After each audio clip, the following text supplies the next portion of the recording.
Welcome to 360 Tamil. இன்னைக்கு இந்த வீடியோல நம்ம எந்த படத்தோட எக்ஸ்பிளனேஷன் பத்தி பார்க்க போறோம்னா, பாலிவுட்ல 2015ல வெளியான தல்வார் அப்படின்ற படத்தை பத்தி தான் பார்க்க போறோம். இது ஒரு பக்காவான மர்டர் மிஸ்ட்ரி படம்னு சொல்லலாம். உண்மை சம்பவத்தை அடிப்படையா வச்சுதான் இந்த படத்தை எடுத்திருப்பாங்க. கண்டிப்பா இந்த படம் உங்க எல்லாருக்குமே பிடிக்கும் நம்புறேன். ஸ்டார்டிங்ல இருந்து எண்டிங் வரைக்கும் ரொம்ப பரபரப்பா கொண்டு போயிருப்பாங்க. இந்த படத்தோட எக்ஸ்பிளனேஷனுக்குள்ள போறதுக்கு முன்னாடி இந்த வீடியோக்கு ஒரு லைக் போடுங்க. நீங்க போடுற லைக் மூலியமா இந்த வீடியோ இன்னும் நிறைய பேர்கிட்ட கொண்டு போய் சேர்க்கப்படும். இப்ப டைம் வேஸ்ட் பண்ணாம நம்ம நேரடியா எக்ஸ்பிளனேஷனுக்குள்ள போயிடலாம். படத்தோட ஸ்டார்டிங் சீனே நிறைய சிஐடி ஆபீசரெல்லாம் நமக்கு காட்டாங்க.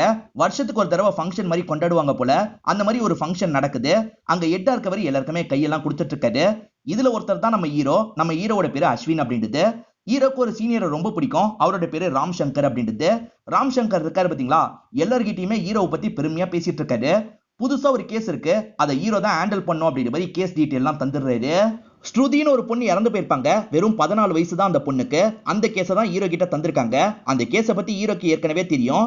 இருந்தாலும் இந்த ஃபைல்ல என்ன டீடைல்லாம் இருக்கு அப்படின்றத செக் பண்றாரு. இவர் செக் பண்றதை நமக்கு விஷுவலா காட்ட ஆரம்பிக்கிறாங்க. அந்த வீட்டுல வேலைக்காரி இருக்காங்கல்ல, வேலை பார்க்கறதுக்காக வந்துடுறாங்க. இதே வீட்டுல கண்ணையான்னு ஒருத்தர் வேலை பார்க்கறாரு. அவரோட ரூம் நடுவுல தான் இருக்கும். அவர் தான் வந்து கதவை திறக்க முடியும். அவர் வராம இருக்காரு. இந்த வீட்டு ஓனர் லேடியோட பேரு நூத்தன் அப்படின்றது. ஏன் கண்ணையா வரலன்னு யோசிக்கிறாங்க. இப்ப இவங்க ரூம்ல இருந்து கால் பண்ணி பாக்குறாங்க. அவர் போனை எடுக்க மாட்டாரு. சாவி இவங்க கிட்டயும் இருக்கும். சாவியை வேணா மேல இருந்து தூக்கி போடுங்கம்மா, நான் கீழ இருந்து கேட்ச் பிடிச்சிடுறேன் அப்படின்ற மாதிரி வேலைக்காரி சொல்றாங்க. சரின்ற மாதிரி இவங்களும் ஏத்துக்கிறாங்க. இப்ப சாவியை பால்கனி வழியா தூக்கி போடுறாங்க. அது மூலியமா வேலைக்காரி இருக்காங்க பாத்தீங்களா, அந்த கதவை திறந்துடுறாங்க. இன்னும் கண்ணையா ரூமை விட்டு வெளியே வரல, ஏன்றது தெரியல. அதே மாதிரி நூத்தன் இருக்காங்கல்ல, பொண்ணு ரூம்ல இருந்து கத்திக்கிட்டே வெளியே வராங்க. நீ வந்து பாருன்ற மாதிரி வேலைக்காரியை கூட்டு வந்து காட்டுறாங்க. பொண்ணோட பேரு ஸ்ருதி அப்படின்றது, ஹஸ்பண்டோட பேரு ரமேஷ் அப்படின்றது. பொண்ணோட கழுத்து அறுக்கப்பட்ட நிலைமையில இறந்து போயிருக்காங்க. இதை பாக்குற இவங்க 3 பேருமே ஷாக் ஆகுறாங்க. இந்த தகவலை இன்ஸ்பெக்டருக்கு இன்ஃபார்ம் பண்ணிடுறாங்க. இப்ப இன்ஸ்பெக்டரும் ஆட்களோட வந்துடுறாரு. ஆக்சுவலா ரமேஷும் அவரோட ஒய்ஃபும் டாக்டர்ஸா தான் இருப்பாங்க. தகவல் கேள்விப்பட்டு ரமேஷ் அண்ணனோட ஒய்ஃப்லாம் வந்துடுறாங்க. ரமேஷ் அண்ணன் தான் ரூமுக்கு கூட்டு வந்து அந்த பொண்ணு இறந்து போயிருக்கிறத காட்டுறாரு. இவரும் கழுத்துல வெட்டப்பட்டிருக்கிறத கவனிக்கிறாரு. சர்ஜிக்கல் நைஃப் வச்சு தான் கட் பண்ணிருக்காங்க அப்படின்றது தெரியுது. இன்ஸ்பெக்டரும் பேரண்ட்ஸ் கிட்ட பேசி பார்க்கலாம் அப்படின்ற மாதிரி வெளியே வந்து பேரண்ட்ஸ் கிட்ட பேச ஆரம்பிக்கிறாரு. உங்க பொண்ணு யாரையாவது லவ் பண்றாங்களான்னு கேக்குறாரு. என் பொண்ணுக்கு 14 வயசு தான் ஆகுது, அவ எப்படி லவ் பண்ணுவா அப்படின்ற மாதிரி அம்மாவும் கேக்குறாங்க. இந்த காலத்து பசங்க லவ்லாம் பண்றாங்க, அதனால தான் கேட்டேன் அப்படின்ற மாதிரி அவரும் சொல்றாரு. இந்த வீட்டுல கண்ணையான்னு ஒருத்தர் வேலை பார்க்கறதா சொன்னா பாத்தீங்களா, அவர் இன்னும் மிஸ் ஆக தான் செய்யறாரு. அவர் தான் இந்த விஷயத்த பண்ணிருக்காரு. சீக்கிரமா அவரை புடிங்க அப்படின்ற மாதிரிலாம் இந்த இடத்துல ரமேஷ் சொல்லிட்டு இருக்காரு. அதெல்லாம் நாங்க பாத்துக்கிறோம், அவர் சம்பந்தப்பட்ட ப்ரூஃப் எல்லாம் தாங்கன்ற மாதிரி கேட்டு வாங்கிக்கிறாங்க. இந்த ப்ரூஃப் எல்லாம் எல்லாருக்கும் கொடுத்துறாங்க. எல்லா இடத்தையும் தேடி பாருங்க அப்படின்ற மாதிரி சொல்றாங்க. அந்த கண்ணையாக்கு 45 வயசுக்கு மேல இருக்கும். அவர் நேபாளியா தான் இருப்பாரு. எந்த இடத்துல தேடியும் கண்டுபிடிக்க முடியல. ரமேஷோட கிளினிக்லயும் ஒரு நேபாளி தான் வேலை பார்ப்பாரு. அந்த நேபாளி பையன் கிட்ட கன்யாவை பத்தி எல்லாம் விசாரிக்கிறாங்க. எப்பயாவது ரமேஷ் சார் கூட வீட்டுக்கு வருவேன், அப்பதான் கன்யாவெல்லாம் பார்த்திருக்கேன் அப்படின்ற மாதிரி இந்த பையனும் சொல்லிட்டு இருக்கான். இப்ப பாடிய போலீஸ் இருக்காங்க பாத்தீங்களா, இந்த இடத்தை விட்டு கொண்டு போயிடுறாங்க. இந்த இடமே ரொம்ப பரபரப்பா மாற ஆரம்பிச்சிருது. இன்ஸ்பெக்டரும் மேல் இடத்துக்கு தகவல் எல்லாம் பாஸ் பண்ணிடுறாரு. இந்த இடத்தை விட்டு கிளம்பலாம்னு நினைக்கிறாரு. அப்ப ரமேஷோட அண்ணன் இருக்காரு பாத்தீங்களா, மேல ரத்தம்லாம் இருக்கு, வந்து பாருங்க அப்படின்ற மாதிரி சொல்றாரு. ஆக்சுவலா மாடிக்கு போற வழியில பிளட் எல்லாம் இருக்கு, அதை தான் காட்டுறாரு. சரி மாடிக்கு போய் பார்க்கலாம், கதவை திறக்கலான்னு பார்த்தா கதவு பூட்டு போட்டிருக்கு. சாவி எங்கன்றது உங்களுக்கு தெரியல. சரி அப்புறமா பாத்துக்கலான்ற மாதிரி இன்ஸ்பெக்டரும் இங்க இருந்து கிளம்பிடுறாரு. ஃபேமிலி இருக்காங்கல்ல, பொண்ணுக்கான இறுதி சடங்கு வேலையெல்லாம் பண்றாங்க. இது எல்லாத்தையும் அஸ்வின் படிக்கிற மாதிரி தான் நமக்கு காமிச்சிருப்பாங்க. இப்ப அஸ்வின் இருக்காரு பாத்தீங்களா, ஒரு குளியல போடுறாரு. அதே மாதிரி டைவர்ஸ் கேஸுக்காக கோர்ட்டுக்கு வந்துடுறாரு. இவரோட ஒய்ஃப் பேரு ரீமா அப்படின்றது. 2 பேருக்குள்ளயும் கருத்து வேறுபாடுலாம் ஏற்பட்டிருக்கு. இவங்க 2 பேருமே கோர்ட்ல வச்சே சண்டைலாம் போட்டுட்டு இருக்காங்க. இத பாக்குற ஜட்ஜி லேடி இருக்காங்கல்ல, உடனே உங்களுக்கு டைவர்ஸா தந்துடுறாங்க. இவங்களும் காசில சாம்பலை கரைக்கிறதுக்காக கொண்டு போயிட்டு இருக்காங்க. அப்பன்னு பார்த்து ரமேஷ் அண்ணனுக்கு போன் கால் வருது. உடனே கிளம்பி வீட்டுக்கு வாங்க அப்படின்ற மாதிரி சொல்லிட்டாங்க. கன்னியாவோட பாடி இருக்கு பாத்தீங்களா, மொட்டை மாடியில தான் கிடைச்சிருக்கு. அவரோட ஃபேஸ் ரொம்ப மோசமா மாறி இருக்கு. அவரையும் கழுத்து அறுத்து தான் சாவடிச்சிருக்க மாதிரி தெரிய வருது. இது கண்ணையாவான்னு பார்த்து சொல்லுங்க அப்படின்ற மாதிரி ரமேஷ் கிட்ட கேக்குறாங்க. ரமேஷ்கே சரியா ஃபேஸ் தெரிய மாட்டேங்குது, எனக்கே கொஞ்சம் டவுட்டா தான் இருக்குன்ற மாதிரி சொல்லிட்டாரு. சரி கடைசியா என்ன Dress போட்டிருந்தாரு அப்படின்ற மாதிரி இன்ஸ்பெக்டர் கேக்குறாரு. அது கூட இவருக்கு சரியா ஞாபகம் இல்ல. ஒய்ஃப் கிட்ட வந்து என்ன Dress போட்டிருந்தான் அப்படின்ற மாதிரி கேக்குறாரு. ஒய்ஃபும் கிரீன் கலர் ட்ரெஸ்ன்னு சொல்றாங்க. அதே Dress போட்ட மாதிரி தான் பாடி கிடைச்சிருக்கு. கன்னியாவோட பாடி கிடைச்சிருச்சு அப்படின்ற மாதிரி இவரும் ஒய்ஃப் கிட்ட சொல்றாரு. கான்ஸ்டபிள்ஸும் எங்களை போட்டோ எடுங்கன்ற மாதிரிலாம் விளையாடிட்டு இருக்காங்க. இப்ப போட்டோகிராஃபர் போட்டோ எடுக்கலாம்னு நினைக்கும் போது தான் ஒரு விஷயத்தை கவனிக்கிறாரு. ரத்த கரையோட யாரோ செவத்துல கைய வச்சிருக்காங்க. இதை இன்ஸ்பெக்டர் கிட்ட சொல்றாரு. இன்ஸ்பெக்டரும் நிறைய போட்டோ எல்லாம் எடுத்து வச்சுக்கிறாரு. இவங்க 2 பேருமே சாம்பலை கரைக்கிறதுக்காக வந்துடுறாங்க. பூஜை மாதிரி பண்ணி தானே சாம்பலை கரைப்பாங்க, டெத் டைமை சொல்லுங்கன்ற மாதிரி அங்க இருக்கவங்க கேக்குறாங்க. இவங்களுக்கு என்ன சொல்றதுன்னு தெரியல. இவங்களும் ரேண்டமா ஒரு டைம் அவங்க கிட்ட சொல்லிடுறாங்க. இப்ப சாம்பலை கரைக்கிற வேலையெல்லாம் நல்லபடியா முடிச்சிடுறாங்க. போலீஸ்க்கு மர்டர் வெப்பன்லாம் கிடைச்சிருக்காது. அந்த பொண்ணு எப்படி இறந்து போயிருக்கா அப்படின்ற மாதிரிலாம் டாக்டர் கிட்ட விசாரிக்கிறாங்க. தலையில பலமா காயம் பட்டிருக்கு, அதுக்கப்புறம் தான் கழுத்து அறுத்திருக்காங்க அப்படின்ற மாதிரிலாம் இங்க இருக்க டாக்டரும் சொல்லிட்டாரு. சீனியருக்கு ஒன்னும் புரியாம தூங்கிட்டுலாம் இருக்காரு. ஆனா இன்ஸ்பெக்டருக்கு இந்த இடத்துல ஒரு விஷயம் தோண ஆரம்பிச்சிருது. அதை எப்படியாவது சீனியருக்கு புரிய வைக்கணும்னு நினைக்கிறாரு. சீனியரை விட்டு கொஞ்சம் தள்ளி வந்து ஒரு கிளாஸை வேணும்ட்டே போட்டு உடைக்கிறாரு. அந்த சத்தத்துல சீனியரும் முழிச்சிடுறாரு. இப்ப இன்ஸ்பெக்டரும் தோன்ற விஷயத்த சீனியர் கிட்ட சொல்ல ஆரம்பிக்கிறாரு. பொண்ணு ரூம்ல தள்ளு முள்ளு ஏற்பட்டிருக்கு, பேரண்ட்ஸ்க்கு சத்தம் கேட்காம எப்படி இருக்கும், பேரண்ட்ஸ் தான் இந்த விஷயத்த பண்ணிருக்க வாய்ப்பு இருக்குன்னு சொல்றாரு. மிட் நைட் டைம் நெட்வொர்க் இருக்கு பாத்தீங்களா, கட்டாய் கனெக்ட் ஆயிருக்கு. சோ யாரோ நைட் நேரத்துல கூட கனெக்ட் பண்ணிருக்காங்கன்ற மாதிரி இன்ஸ்பெக்டர் சொல்லிட்டாரு. அந்த கண்ணையாவும் அந்த பொண்ணோ ஒன்னா இருந்திருக்கிறத இவங்க பாத்திருப்பாங்க, அதனால கொலை பண்ணிருப்பாங்க அப்படின்ற மாதிரிலாம் சொல்லிட்டாரு. அந்த ஆங்கிள் விசாரிக்கணும் அப்படின்ற மாதிரி சீனியர் யோசிக்கிறாரு. அந்த ரூம்ல இருந்து எந்த சத்தமும் உங்களுக்கு கேட்கலையான்னு இன்ஸ்பெக்டர் கேட்கிறாரு. நூத்தன் என்ன சொல்றாங்கன்னா, எங்க ரூமோட ஏசி ரொம்ப சவுண்ட் கொடுக்கும், அதனால கேட்கல அப்படின்ற மாதிரி சொல்லிட்டாங்க. இப்ப ரமேஷ் கிளினிக்ல வேலை பார்க்குற பையனை நமக்கு காட்டுறாங்க. அவனும் ஒரு விஷயத்த சொல்றான். ரமேஷோட அண்ணன் ஒய்ஃப் இருக்காங்கல்ல, அவங்களும் ரமேஷ் கிளினிக்கு பக்கத்துல தான் கிளினிக் வச்சிருப்பாங்க. அடிக்கடி ரமேஷ் சாரை மீட் பண்றதுக்காக வருவாங்க, அஃபேர் போதுன்னு நினைக்கிறேன் அப்படின்ற மாதிரிலாம் சொல்லியிருப்பான். இவங்களும் ரமேஷோட அண்ணன் ஒய்ஃப் கிட்ட நாசுக்கா கேட்கறாங்க. அந்த மாதிரிலாம் எதுவும் கிடையாதுன்ற மாதிரி அந்த ஒய்ஃபும் சொல்றாங்க. இந்த மாதிரி போலீஸுங்க எல்லார்கிட்டயுமே பயங்கரமா விசாரணை எல்லாம் பண்ணிட்டு இருக்காங்க. அவங்க அந்த இடத்துல ஒரு சடங்கு பண்ணாங்கல்ல, அதுல டெத் டைமா 2 மணின்னு மென்ஷன் பண்ணிருக்காங்க. அது எப்படி இவங்களுக்கு தெரியும்? சோ இவங்க ஏதோ பண்ணிருக்காங்க அப்படின்ற மாதிரிலாம் இந்த இடத்துல இன்ஸ்பெக்டர் யோசிக்கிறாரு. இப்ப அந்த பொண்ணுக்கான காரியம் எல்லாம் முடிஞ்சிருது. ஸ்டேஷனுக்கு வாங்கன்ற மாதிரி பேரண்ட்ஸை கூப்பிட்டுருப்பாங்க. இப்ப எட் இருக்காரு பாத்தீங்களா, மீடியாவை சந்திச்சு பேச ஆரம்பிக்கிறாரு. அப்படி பேசும்போது என்ன சொல்றாருன்னா, ரமேஷ் தான் இந்த விஷயத்த பண்ணிருக்கிறதா நாங்க சந்தேகப்படுறோம் அப்படின்ற மாதிரி சொல்றாரு. இது எல்லாத்தையும் டிவி மூலியமா அண்ணனோட ஒய்ஃபும் கேட்டுட்டு இருக்காங்க. உடனே நூத்தனுக்கு கால் பண்றாங்க. போலீஸ் இந்த மாதிரிலாம் சொல்லிட்டு இருக்காங்க, அநேகமா ரமேஷ் அரெஸ்ட் பண்ண போறாங்கன்னு நினைக்கிறேன்னு சொல்லிட்டாங்க. ஏதோ அரெஸ்ட் பண்ண போறாங்களா அப்படின்ற மாதிரி இவங்க ஷாக் ஆயிட்டு இருக்காங்க. என் ஹஸ்பண்ட பார்க்கணும்னு சொல்லிட்டாங்க, அதெல்லாம் முடியாதுன்ற மாதிரி போலீஸ் தடுத்துறாங்க. நீங்க தான் இந்த கொலையை பண்ணிருக்கீங்க, எப்படி பண்ணீங்க அப்படின்ற மாதிரி ரமேஷ் கிட்ட கேக்குறாங்க. நானே என்னோட பொண்ணை எப்படி கொலை பண்ணுவேன் அப்படின்ற மாதிரி ரமேஷ் கேக்குறாரு. நான் எப்படின்றத சொல்றேன் அப்படின்ற மாதிரி சீனியரோ சொல்ல ஆரம்பிக்கிறாரு. ரமேஷும் நைட்டு லேப்டாப்பை வச்சு வேலை பார்த்துட்டு இருக்காரு. கொஞ்சம் சரக்கு குடிக்கலாம் அப்படின்ற மாதிரி ஒரு பாட்டில இருந்து சரக்கு ஊத்தி குடிக்கிறாரு. பாட்டில் அந்த டேபிள்ல இருக்கும், அதனால தான் போலீஸ் இந்த மாதிரி சொல்றாங்க. அப்பன்னு பார்த்து பொண்ணு ரூம்ல இருந்து சவுண்ட் கேக்குது. இவரும் காதை வச்சு கேக்குறாரு. கண்ணையா கூட ஒன்னா இருக்கிறது தான் தெரிய வருது. கோவப்பட்ட இவரும் உள்ள வந்து கண்ணையாவை போட்டு பயங்கரமா அடிக்கிறாரு. பொண்ணு தடுக்க வராங்க, பொண்ணையும் பிடிச்சு தள்ளி விடுறாரு. இந்த சவுண்ட் எல்லாம் ஒய்ஃபுக்கு கேக்குது. ஒய்ஃபும் வேகமா அந்த இடத்துக்கு வந்து பாக்குறாங்க. இவர் அடிச்ச அடியில கண்ணையா இறந்து போயிடுவான். அதே மாதிரி பொண்ணும் அந்த இடத்துல இறந்து போயிடுறாங்க. என்ன பண்றதுன்னு தெரியாம இவங்க 2 பேருமே முழிச்சிட்டு இருக்காங்க. கண்ணையாவோட பாடியை மாடிக்கு கொண்டு போயிடுவோம் அப்படின்ற மாதிரி யோசிச்சிருப்பாங்க. 2 பேருமே கஷ்டப்பட்டு மாடிக்கு கொண்டு வந்துடுறாங்க. அதே மாதிரி அந்த இடத்துல இந்த பிளட் எல்லாத்தையுமே கிளியர் பண்ணிடுவாங்க. கண்ணையாவோட பாடியை மேல கொண்டு வந்து இவர் கழுத்தெல்லாம் அறுத்து வெட்டுறாரு. அப்படி ரத்தம் இருக்கும் போதுதான் தெரியாதனமா கையை அந்த இடத்துல வச்சிருப்பாரு. அதே மாதிரி பொண்ணு இறந்து போயிட்டாங்க, இருந்தாலும் சர்ஜிக்கல் நைஃபை வச்சு கழுத்தை மட்டும் அறுத்து விட்டுலாம் அப்படின்ற மாதிரி இவங்க அறுத்து விட்டுருப்பாங்க. இந்த மாதிரி தான் நீங்க பண்ணிருக்க வாய்ப்பு இருக்குன்னு சீனியர் சொல்லிட்டு, சத்தியமா இந்த மாதிரிலாம் நடக்கல அப்படின்ற மாதிரி இந்த இடத்துல ரமேஷும் அழலாம் ஆரம்பிக்கிறது. போலீஸ் சந்தேகப்பட்டு ரமேஷை தானே அரெஸ்ட் பண்ணிருக்காங்க. இதனால மீடியாட்கள் ரமேஷ் தான் இந்த கொலையை பண்ணிருக்காரு, அவர் எப்படி பண்ணிருக்க வாய்ப்பு இருக்கு அப்படின்ற மாதிரிலாம் இவங்க நடிச்சு காட்டி ப்ரோக்ராம் எல்லாம் பண்ணிட்டு இருக்காங்க. அதே மாதிரி மக்கள் கிட்ட கருத்தை கேட்கறாங்க. மக்கள் அதுக்கெல்லாம் வாய்ப்பு இல்ல, 45 வயசு நபர் கூட 14 வயசு பொண்ணு ஒன்னா இருந்தானா இது நம்புற மாதிரியா இருக்கு, போலீஸ் தான் ஏதோ தப்பு பண்றாங்க அப்படின்ற மாதிரிலாம் சொல்லிட்டு இருக்காங்க. அதே சமயம் நூத்தன் இருக்காங்க பாத்தீங்களா, என் ஹஸ்பண்ட் கண்டிப்பா எந்த தப்பும் பண்ணிருக்க வாய்ப்பு இல்ல, போலீஸ் தான் தப்பான திசையில கேஸ கொண்டு போறாங்க அப்படின்ற மாதிரிலாம் பேசுறாங்க. போக போக எல்லாருமே இறந்து போன ஸ்ருதியை பத்தி தான் பேசிட்டு இருக்காங்க. இது பேசப்படுற டாபிக்கா மாறிடுது. இந்த விஷயத்துல போலீஸ் சரியா விசாரிக்கல அப்படின்ற மாதிரி எல்லாருமே சொல்றாங்க. இதனால தான் இந்த கேஸ் சிஐடிக்கு போயிருக்கோம். இப்ப பிரசன்ட்ல நமக்கு அஸ்வினா காட்டுறாங்க. அஸ்வினா இந்த வீட்டுல செக் பண்ணி பாக்குறதுக்காக ஆட்களோட வந்துடுறது. இப்ப முதல்ல கண்ணையோட ரூமை பார்க்கலான்னு வந்து பாக்குறாரு. அப்படி பார்க்கும்போது நிறைய சரக்கெல்லாம் உள்ள கிடைச்சிருக்கு.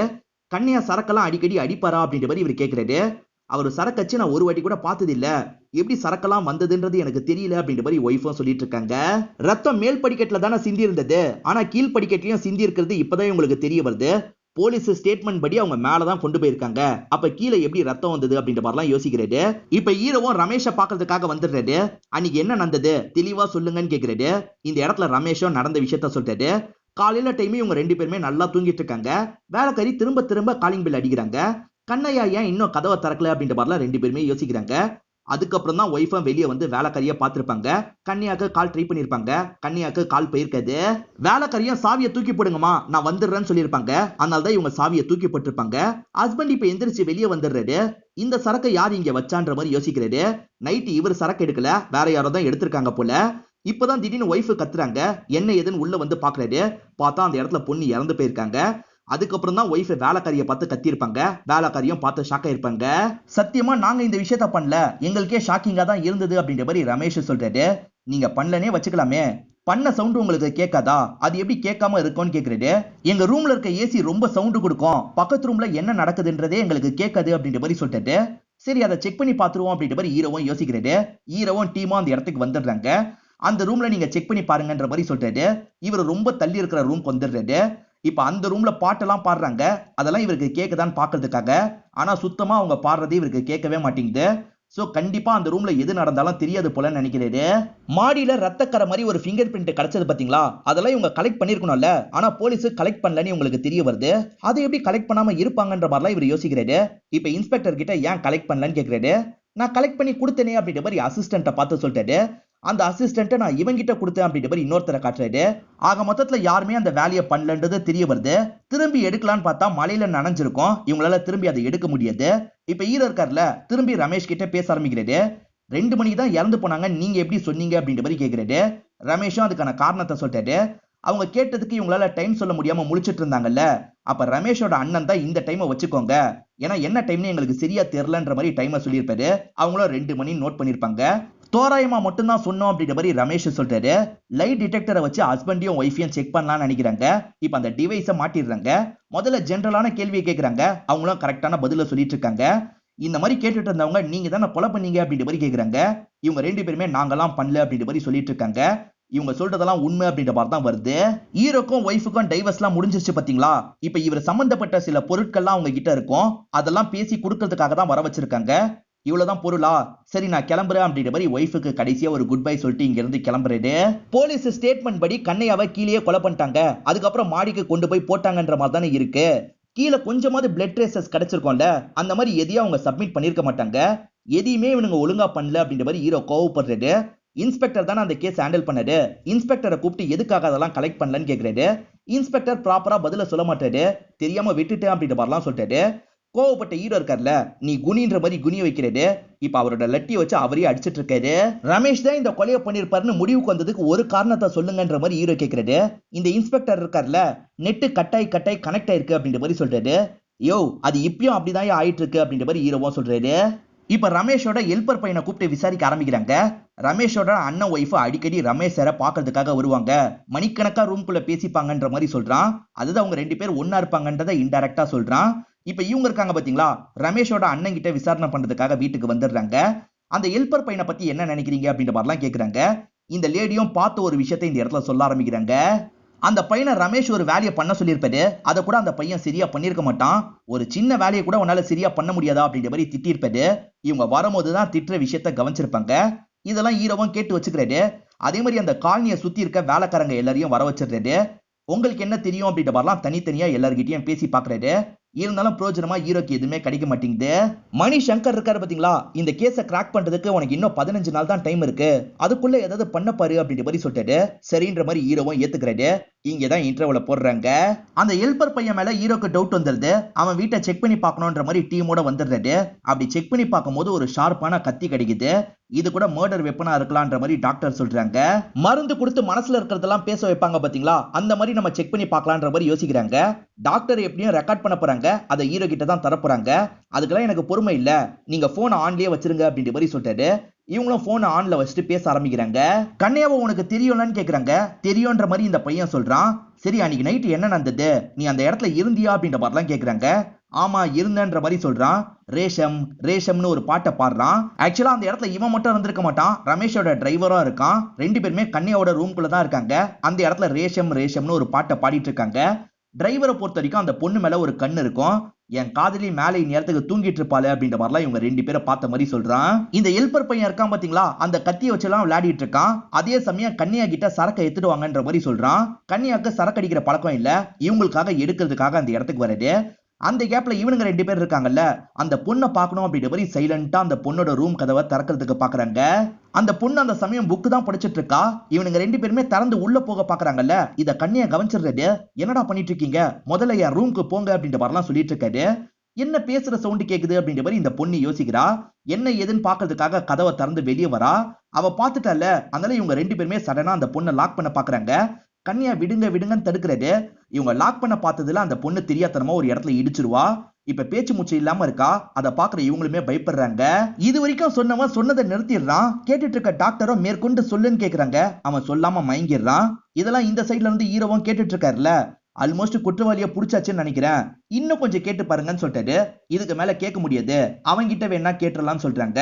சரின்ற மாதிரி இவரும் இந்த இடத்துல ஏத்துக்கிறாரு. டிரைவர் இவ்வளவு நாள் இவங்க லிஸ்ட்லயே இருந்திருக்க மாட்டான். இப்ப டிரைவருக்கு அந்த மருந்து கொடுத்து செக் பண்ணலாம்னு நினைக்கிறாங்க. இப்ப டாக்டர் லேடியும் லைட்டா பேச ஆரம்பிக்கிறாங்க. அன்னைக்கு நைட்டு என்ன நடந்ததுன்னு கேக்குறாங்க. இவனும் ரேஷம் ரேஷம்னு அந்த பாட்டை சொல்லி தான் ஆரம்பிக்கிறான். இவனுங்க தள்ளி விட்டதுல அந்த பொண்ணு மண்டை இடிச்சிருக்கோம். அசைவே இல்லாத மாதிரி அந்த பொண்ணு இருக்கா. இத பாக்குற கண்ணையா பயந்து அழ ஆரம்பிக்கிறது. கண்ணையா, இவ சாவலாம் இல்ல, நீங்க பயப்படாதீங்க அப்படின்ற மாதிரிலாம் சொல்லிட்டு இருக்காங்க. இவளுக்கு ஏதோ ஆயிடுச்சு, நீங்க தான் கொன்னுட்டீங்க அப்படின்ற மாதிரிலாம் கண்ணையா சொல்லிட்டு இருக்காரு. இதெல்லாம் நடந்துட்டு இருக்கும் போது வேற ஒரு பையன் வரான். இவங்கள பார்த்து வேகமா இங்க இருந்து ஓட ஆரம்பிச்சிடறான். பாபா கோன் நில்லு அப்படின்ற மாதிரிலாம் சொல்றாங்க. அவன் நிக்காம கிளம்பிடுறான். அது சரி, இந்த பாபா கோன் யாருன்ற மாதிரி டாக்டர் கேக்குறாங்க. அதுக்கு இவன் பதிலே சொல்ல மாட்டான். சரி, மேற்கொண்டு நடந்ததை சொல்லுன்ற மாதிரி கேக்குறாங்க. அந்த கண்ணைய கத்திக்கிட்டே இருக்காருல, இவங்க ரெண்டு பேருமே சேர்ந்த மாதிரி மாடிக்கு அவரை இழுத்துட்டு வந்துடுறாங்க. இதுல ஒருத்தங்கிட்ட கத்தி இருக்குல்ல, அவன் சடனா கத்திய வச்சு கண்ணையோட கழுத்து அறுத்துடுறான். இப்ப டிரைவரும் எதுக்காகடா இப்படி பண்ண அப்படின்ற மாதிரிலாம் கேக்குறான். வேற வழி இல்ல, அதனால தான் பண்ணன்ற மாதிரி இந்த ஹெல்ப்பர் சொல்றான். அப்படிதான் ஹெல்ப்பரோட கை அந்த செவத்துல பட்டிருக்கும். சரக்கு யாரு எடுத்து குடிச்சாங்க அப்படின்ற மாதிரிலாம் ரமேஷ் யோசிச்சாரு பாத்தீங்களா. இவனுங்க ரெண்டு பேர் தான் சரக்கெல்லாம் எடுத்து அந்த இடத்துல குடிச்சிருப்பாங்க. அதே சமயம் சர்ஜிக்கல் நைஃப் வச்சு கழுத்து அறுத்தா அந்த பேரண்ட்ஸ் மேல டவுட் போக வாய்ப்பு இருக்குன்னு யோசிச்சிருப்பாங்க. அந்த மாதிரி கழுத்து அறுத்துட்டு சைலண்டா அங்க இருந்து கிளம்பிடுவாங்க. ஹீரோக்கு பாபா கோன் யாருன்றது தெரியல. சரி, இவனுங்க கிட்டே நேரடியா விசாரிப்போம் அப்படின்ற மாதிரி ரெண்டு பேர்கிட்டயும் தனித்தனியா விசாரிக்க ஆரம்பிக்கிறாரு. நீங்க தானே இதை பண்ணீங்கன்னு கேக்குறாரு. எது நாங்க பண்ணுமா, நாங்கெல்லாம் பண்ணலன்னு சொல்றாங்க. நீங்க எல்லாத்தையும் சொல்லிட்டீங்கடா, ரேஷம் ரேஷம் பாட்டு ஞாபகம் இருக்கான்னு கேக்குறாரு. நீங்க தான் ஏதோ ஒரு மருந்து கொடுத்து எங்களை பேச வச்சிருக்கீங்க, மத்தபடி நாங்களாம் எதுவும் சொல்ல அப்படின்ற மாதிரி அவனுங்க ரெண்டு பேருமே சொல்றாங்க. அதுலயும் அந்த ஹெல்ப்பர் இருக்கான் பாத்தீங்களா, எங்க மேலலாம் கை வச்சா ஒரு குரூப்பே வந்துரும், உங்களாலாம் எதுவுமே பண்ண முடியாதுன்னு சொல்றான். இதை கேட்கிற இவங்க ரெண்டு பேருமே ஷாக் ஆயிடுறாங்க. குரூப்பே வந்துருமா அப்படின்ற மாதிரிலாம் ஹீரோ ஆச்சரியமா கேக்குறாரு. இவன் தப்பு பண்ணிருக்கான்றது கன்ஃபார்ம் ஆயிடுச்சுன்னா நேபாள் கவர்மெண்ட்டுக்கு கொஞ்சம் அசிங்கமாயிடும்ல, அதனால மூடி மறைக்க தான் பாப்பாங்கன்னு அந்த பையனுக்கு தெரியும். அதை மீன் பண்ணி தான் அப்படி சொல்லியிருப்பான். அவன் சொன்னதை வச்சு அவன் இதுதான் மீன் பண்றான் அப்படின்றது ஹீரோக்கும் தெளிவா புரிஞ்சிருது. ஹீரோவோட குரு பேரு ராம் சங்கர்னு சொன்ன பாத்தீங்களா, அந்த குரு கிட்ட கேஸ் முடிஞ்சிருச்சு அப்படின்ற மாதிரிலாம் சொல்லிட்டாரு. என் ரிட்டையர்மெண்ட்டுக்கு முன்னாடியே முடிச்சுட்டு அப்படின்ற மாதிரி அவருமே சந்தோஷப்படுறாரு. அவரோட ரிட்டையர்மெண்ட் நாளும் வந்துருது. என் அசிஸ்டன்ட் கேஸை சால்வ் பண்ண போறான் அப்படின்ற மாதிரி எல்லார்கிட்டயும் பெருமையா சொல்லிட்டு இருக்காரு. ராம் சங்கரோட ஃப்ரெண்டா ஜேகேன்ற ஒரு நபரும் இந்த இடத்துக்கு வந்திருப்பாரு. ராம் சங்கர் ஒரு பொசிஷன்ல இருக்காரு பாத்தீங்களா, அந்த பொசிஷனுக்கு ஜேகே தான் வரப்போறாரு. ஜேகே கிட்டயும் இந்த விஷயத்தை ஹாப்பியா சொல்லிட்டு இருக்காரு. இதுக்கப்புறம் ஹீரோ ராம் சங்கர் கிட்ட ரிப்போர்ட் பண்ணக்கூடாது, எல்லா விஷயத்தையும் ஜேகே கிட்ட தான் ரிப்போர்ட் பண்ணும். ஹீரோவும் அசிஸ்டன்ட்டும் சேர்ந்த மாதிரி ஜேகே கிட்ட ரிப்போர்ட்லாம் பண்ணிடுறாங்க. இப்ப ஹீரோவும் ஒரு வேலை இருக்கு அப்படின்ற மாதிரி இந்த இடத்தை விட்டு கிளம்பிடுறாரு. ஹீரோ போனதுக்கு அப்புறம் இந்த ஜேகே இருக்காரு பாத்தீங்களா, ஹீரோவோட அசிஸ்டன்ட் கிட்ட பேசுறாரு. இன்னும் நீ எவ்வளவு நாள் அசிஸ்டன்டா இருக்க போற, அடுத்த லெவலுக்கு வரணும்னு உனக்கு ஆசை இல்லையான்னு கேக்குறாரு. ஆசை இருக்கு சார், என்ன பண்றது அப்படின்ற மாதிரி கேக்குறாரு. நீ எனக்காக வேலை பார்த்தனா உன்னை வர வைக்கிறேன் அப்படின்ற மாதிரி ஜேகேவும் சொல்லிடுறாரு. ஹீரோ சில ப்ரூஃப் எல்லாம் ரெடி பண்ணாரு பாத்தீங்களா, அதை வச்சு ரமேஷோட லாயர் வாதாடுறாரு. அது மூலியமா ரமேஷ்க்கு பெயில் வாங்கிடுறாரு. இப்ப ரமேஷும் ஒய்ஃபும் இந்த இடத்துல சந்தோஷம் எல்லாம் பட்டுட்டு இருக்காங்க. டிரைவர் ஹெல்ப்பரோட சாம்பிள் எல்லாம் கலெக்ட் பண்ணி ஹீரோவும் டெஸ்ட் பண்றதுக்காக கொடுத்திருப்பாரு. அதை பத்தி எல்லாம் ஜேகே கிட்ட பேசுறதுக்காக வராரு. இவங்க ரெண்டு பேருமே பேசிக்கிட்டே இருக்கும் போதுதான் ஹீரோக்கு அசிஸ்டன்ட் கிட்ட இருந்து கால் வருது. சார், சாம்பிள்ல ஒண்ணு மாறிடுச்சு, அதனால இது செட் ஆகாது அப்படின்ற மாதிரிலாம் சொல்லிட்டாரு. என்ன சொல்ற, அது எப்படி மாறும்ன்ற மாதிரிலாம் இவர் கோவமா கேட்டுட்டு இருக்காரு. ரீரைட் பண்ணிக்கலாம் அப்படின்ற மாதிரி ஹீரோ சொல்லிட்டாரு. அதெல்லாம் என்னால ஏத்துக்க முடியாது அப்படின்ற மாதிரி இங்க இருக்க ஜேகே சொல்லிட்டாரு. ஆக்சுவலா ஜேகே தான் வேணும்ட்டே அந்த அசிஸ்டன்ட்டா தப்பு பண்ண வச்சிருக்காரு. ஜேகே ஏன் இப்படி பண்றாரு அப்படின்ற மாதிரி ஹீரோக்கு லைட்டா ஜேகே மேல டவுட் வருது. நேபாள் கவர்மெண்ட் எங்களை காப்பாத்திரும் அப்படின்ற மாதிரி அந்த பையன் சொன்னான் பாத்தீங்களா, இவர் நேபாள் கவர்மெண்ட்டுக்காக தான் இந்த விஷயத்த பண்ணிட்டு இருக்காரு அப்படின்றது ஹீரோக்கு ஓரளவுக்கு புரிஞ்சிருது. ஹீரோவும் சாலிடா ஏதாவது ப்ரூஃப் வேணும் அப்படின்ற மாதிரிலாம் யோசிச்சுட்டு இருக்காரு. அப்பதான் இங்க இருக்க நேபாளி பாட்டி இருக்காங்கல்ல, பாபா கோன் இங்க வான்ற மாதிரி கூப்பிடுறாங்க. பாபா கோனா, பாபா கோன்னா என்னன்ற மாதிரி இவர் கேக்குறாரு. அதாவது ஷட்டர்லாம் ரெடி பண்ணுவாங்கல்ல, அவங்கள நாங்க பாபா கோன்னு தான் நேபாளில கூப்பிடுவோம் அப்படின்ற மாதிரி சொல்றாங்க. ரமேஷ் வீட்டை சுத்தி இருக்கவங்க எல்லாம் விசாரணை பண்ணாரு பாத்தீங்களா, அதுல ஒரு நேபாளி பையன் இருந்திருப்பான். அவன் ஷட்டர் ரெடி பண்ற வேலை தான் பார்ப்பான். இவரும் அந்த பையனோட வீட்டுக்கு வந்துடுறாரு. பாபா கோன் நீ தானேன்னு கேக்குறாரு. அவனை திருன்னு முடிக்கிறான். இவன் தான்றதை கன்ஃபார்ம் பண்ணி இவனை ஸ்டேஷனுக்கு கூட்டு வந்துடுறாரு. அன்னைக்கு நைட்டு நீ நடந்ததை பார்த்திருக்க, ஒழுங்கா உண்மையை சொல்லு அப்படின்ற மாதிரிலாம் கன்னத்துல அடிச்சிட்டு இருக்காரு. அவனை எல்லாத்தையும் சொல்லிடுறேன் அப்படின்ற மாதிரி இந்த இடத்துல நடந்த விஷயத்தெல்லாம் சொல்ல ஆரம்பிக்கிறான். இவன் சொல்லிட்டு இருக்க விஷயத்தெல்லாம் இவரும் கேமரா மூலியமா ரெக்கார்ட் பண்ணிக்கிறாரு. அவனுங்க ரெண்டு பேருமே கண்ணையாவ சமாதானம் பத்திட்டு இருந்தாங்க பாத்தீங்களா, அப்பதான் இந்த பாபா கோன் இந்த இடத்துக்கு வந்திருப்பான். அந்த பொண்ணு இறந்து போயிருக்கிறத பார்த்து ஷாக் ஆயிருப்பான். இவனுங்க தடுக்கிறதுக்குள்ள அந்த பாபா கோன் வேகமா அங்கிருந்து ஓடி போயிடுவான். அந்த பாபா கோன் சொன்னதெல்லாம் இவர் ரெக்கார்ட் பண்ணிருக்காருல, அதெல்லாம் ஜேகே கிட்ட காமிச்சிட்டு இருக்காரு. ஜேகேவும் வீடியோவை பார்த்து முடிச்சிடுறாரு. இதை என்னால ஏத்துக்க முடியுதுன்னு சொல்லிட்டாரு. ஏன் சார் அப்படின்ற மாதிரிலாம் ஹீரோ கேட்டுட்டு இருக்காரு. ஏன்னா நீ அடிச்சுதான் அவனை சொல்ல வச்சிருக்க அப்படின்ற மாதிரி சொல்லிட்டாரு. நான்லாம் அடிக்கல அப்படின்ற மாதிரி ஹீரோ சொல்லிட்டாரு. நீ அடிச்சிருக்கன்ற மாதிரி இவரும் வீடியோவை காட்டுறாரு. ஆக்சுவலா இவர் சாதாரணமா கன்னத்துல தட்டினாரு பாத்தீங்களா, அதுதான் வீடியோ எடுத்து வச்சிருக்காங்க. அந்த இடத்துல இவரோட அசிஸ்டன்ட் மட்டும் தான் இருந்திருப்பாரு. அவர் தான் இவர் பேசிட்டு இருக்கும் போது எடுத்திருப்பாரு. அசிஸ்டன்ட் துரோகியா மாறிட்டான்ல, இதனால டென்ஷன் ஆகி இவரும் அசிஸ்டன்ட் அந்த இடத்துல போட்டு அடிக்கலாம் ஆரம்பிக்கிறது. சுத்தி இருக்க எல்லாருமே ஹீரோவை தடுக்கிறதுக்காக வந்துடுறாங்க. இதையே காரணமா வச்சு ஹீரோவை இந்த கேஸை விட்டு தூக்கிடலாம் அப்படின்ற மாதிரி ஜேகே யோசிக்கிறது. இந்த கேஸை விட்டு தூக்கிடுறது. இதனால ஹீரோவா செம்மையா அப்செட் ஆயிடுறாரு. இவர் ஒய்ஃபை டைவர்ஸ் பண்ணிட்டாருல, இருந்தாலும் எங்க போறதுன்னு தெரியாம ஒய்ஃபு கிட்ட வந்துடுறாரு. ஒய்ஃபை என்னாச்சு, ஏன் சோகமா இருக்கீங்கன்னு கேக்குறாங்க. இவரும் நடந்த விஷயத்தெல்லாம் சோகமா சொல்லிட்டு இருக்காரு. பேரண்ட்ஸ் தான் இந்த கொலையை பண்ணாங்கன்னு கொண்டு வந்தா மட்டும்தான் அவனுங்க 2 பேரை காப்பாற்ற முடியும். அதுக்கு என்ன பண்றது அப்படின்ற மாதிரிலாம் ஜேகே யோசிக்கிறது. நமக்கு ஏத்த மாதிரி ஒரு ஆளை பார்ப்போம் சார், அவர் மூலியமா இந்த கேஸை முடிச்சிடலாம் அப்படின்ற மாதிரி ஹீரோவோட அசிஸ்டன்ட் ஐடியா கொடுக்குறது. அந்த மாதிரி ஒரு நபரை அப்பாயின்மெண்ட்லாம் முடிவு பண்றாங்க. தீபக் அப்படின்ற ஒரு முன்னாள் ஆபீசரை இவங்க அப்பாயின்ட் பண்ணிடுறாங்க. இந்த கேஸை எங்களுக்கு சாதகமா நீங்க முடிச்சு தரணும், அதுக்கேத்த மாதிரி எவிடன்ஸை கிரியேட் பண்ணுங்கன்னு சொல்லிட்டாரு. சரி சார் நான் பாத்துக்கிறேன் அப்படின்ற மாதிரி தீபக்கும் ஏத்துக்கிறாரு. இப்ப தீபக்கும் மேற்கொண்டு விசாரணை எல்லாம் பண்ண ஆரம்பிக்கிறாரு. மயக்கத்துல இருக்கும் போது அவனுங்க 2 பேர் பேசினாங்கல்ல, அதுதான் ஸ்ட்ராங்கான எவிடன்ஸா இருக்கும். அதை முதல்ல உடைக்கணும்னு நினைக்கிறாரு. இப்ப டாக்டர்ஸை கூப்பிட்டு மிரட்டுற மாதிரிலாம் பேசுறாரு. அதாவது அவனை நீங்க தான் சொல்ல வச்சிருக்கீங்க, தப்பான மருந்தை தந்திருக்கீங்க அப்படின்ற மாதிரிலாம் பேசுறாரு. இதனால டாக்டர்ஸ் நாங்க வாபஸ் வாங்கிக்கிறோம் அப்படின்ற மாதிரி சொல்றாங்க. இதனால அந்த சாட்சி உடைஞ்சு போயிருது. அவங்கள மிரட்டி வாபஸ் வாங்க வச்சிட்டேன் அப்படின்ற மாதிரிலாம் தீபக் சொல்லிட்டாரு.